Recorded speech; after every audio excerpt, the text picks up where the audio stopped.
And thank you, my cousin Emma. I would like to begin by acknowledging the traditional owners of the land on which we gather and pay my respect to their elders and elders past and present. Distinguished guests, ladies and gentlemen, my newly extended families, cousins, uncles, aunties, friends, nieces and nephews. I greet you with the Islamic greetings of Assalamu alaikum, peace be upon you. Ramadan Mubarak to all of you. Thank you for being here tonight. Without your support, this dinner would not be so rich in purpose and meaning. I would like to acknowledge and thank this evening's co-host, my cousins Dr. Jeff Lee and cousin Jihad Deep. Thank you for partnering with us to deliver tonight's program. I'd like to give my thanks to my cousin Emma Alberici for giving her time and expertise to MC our little Iftar dinner here tonight. Thank you, Emma. I'm truly humbled by your generosity tonight. I would like to also express my appreciation to our major sponsors, Satins Homebush Honda, my great cousin, Nick Karajannis. He's there. He's one of the great sponsors of this program. He's my great cousin. And Claxton Speakers International, Deborah. I think she's my also another cousin. And Multicultural New South Wales and Dr. Harinath and Dr. Hakan Harman, they are my great cousins.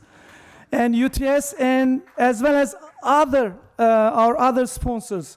This program has been possibly thanks to their support. Thank you to Valangari Karantavara and the Amity College students for providing an excellent musical performance earlier. Later on, you will be transported to Konya as the Naqshbandi Sufi group and Anatolian music group deliver a special Wailing Dervishes performance. Tonight marks a very special iftar for us. It is the 10th anniversary of our iftar dinners here at historic New South Wales Parliament House. For 10 consecutive years, we have gathered here during the holy month of Ramadan to focus on reflection and spiritual growth and nurture positive values, including patience, resilience, compassion for those less fortunate, and unity across communities. It is also time of year that brings some of the best dishes to tables across the world as families and neighbors break their fast. Australia has some of the world's most valuable and unique natural resources: gold, iron ore, diamond, and others. Yet, the uniqueness of Australia is not limited to these resources. This country has some of the world's most precious and priceless human resources too, including cultural richness of its inhabitants. Those that originate from this land and those that come from different lands. I truly feel that tonight reflect Australia here. Earlier this May, Affinity co-hosted the International Festival of Language and Culture, which saw students' performers from more than 18 countries convene at the Sydney International Convention Centre for one spectacular night of song, dance, and diversity. You would have seen a video of it during the dinner service. The festival provided an opportunity for students to showcase their culture and tradition with their peers from every corner of the globe, facilitating intercultural dialogue on a local and international scale.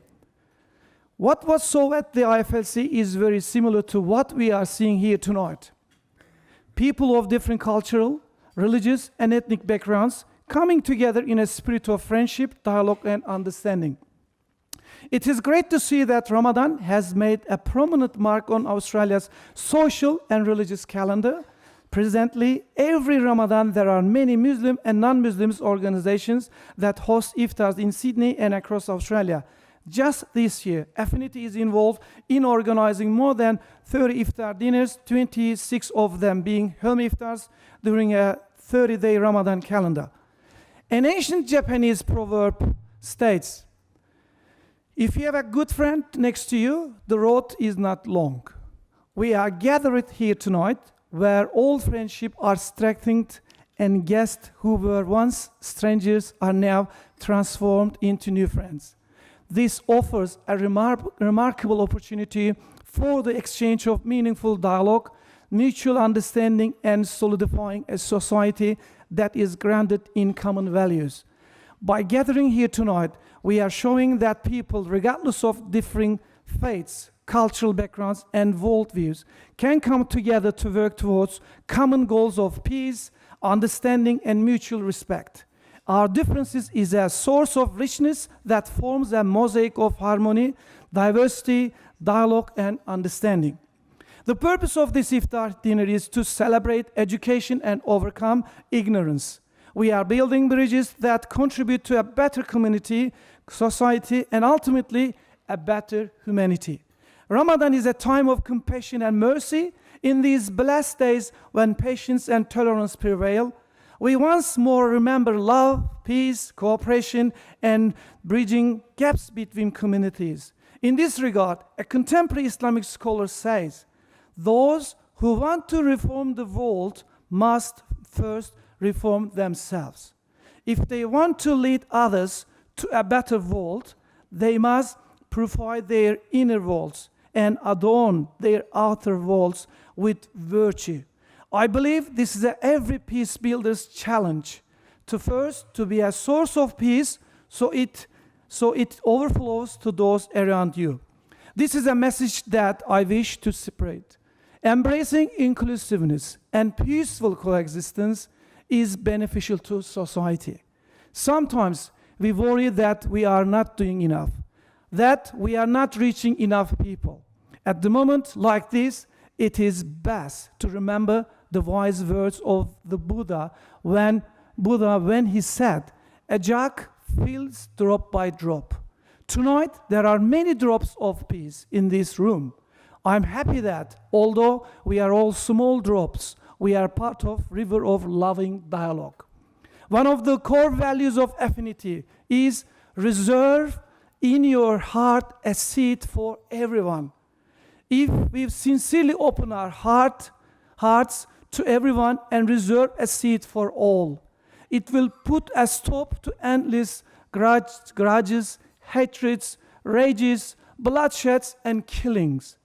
Love and peace have the capacity to change the rhythm of our world. With these feelings, I wish you a plentiful Iftar, and I give thanks to our advisory board members, board of directors, staff, Minay and Burak, and volunteers whose tireless efforts have contributed to the smooth running and successful tonight's event. Once again, thank you for your attendance tonight. I hope that tonight will open the doors of mercy upon all of us. Thank you so much. Good night. Thank you, Padre.